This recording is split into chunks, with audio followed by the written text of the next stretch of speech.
Madame le ministre, pouvez-vous nous faire le point sur cette première étape? De manière générale, les élections se sont très bien déroulées. Il y a eu quelques difficultés logistiques au début que nous avons rattrapées assez rapidement. Quelques difficultés ont persisté dans la zone du Grand Libreville qui seront corrigées avec le deuxième tour.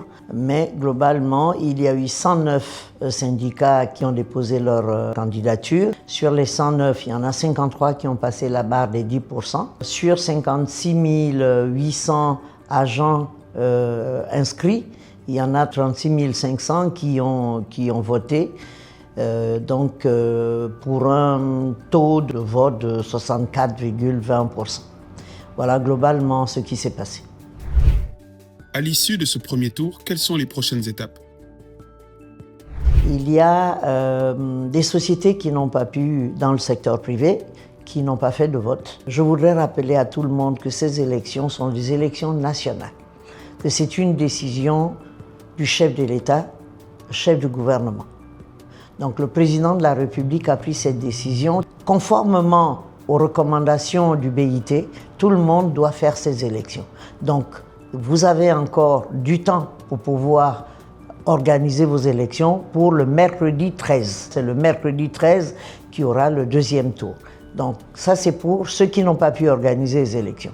Donc pour ces sociétés, il y a un deuxième tour où, lorsqu'il n'y a pas de syndicat, ou lorsque les agents eux-mêmes volontairement n'ont pas voulu adhérer aux listes des syndicats, ou parce qu'il y a moins de 50% de votants, il y a la possibilité que les syndicats reprennent leur liste, mais également que des agents fassent une liste libre qui n'est pas issue d'un syndicat. Donc tout cela, le vote se fera le 13.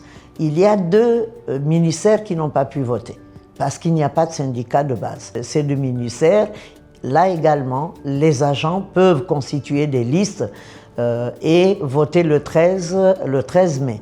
À l'issue de ce vote, ils sont libres d'adhérer à un syndicat ou de constituer un syndicat de leur ministère. Voilà ce qui va se passer donc pour le deuxième tour. Je tiens également à rappeler que dans le secteur privé, beaucoup de sociétés n'ont pas encore déposé leurs procès-verbaux. Déposez vos procès-verbaux le plus rapidement possible. Il faut le faire impérativement parce qu'il faudrait que juste après le 13, nous puissions proclamer toutes les élections définitivement. Un mot de la fin? Le paysage du syndicat va changer au Gabon. Avec ces élections, nous avons eu plusieurs travailleurs qui nous ont dit maintenant on va pouvoir parler nous-mêmes, c'est-à-dire nous donnerons à nos représentants ce que nous voulons qu'ils aillent dire lorsqu'ils vont discuter des problèmes qui nous concernent. Donc le paysage syndical va quand même changer favorablement au Gabon et on aura en face de nous que ça soit au niveau du gouvernement, que ça soit au niveau des entreprises, des représentants réellement des travailleurs. Et ensuite, on passera à la deuxième phase, qui sera la phase des confédérations syndicales.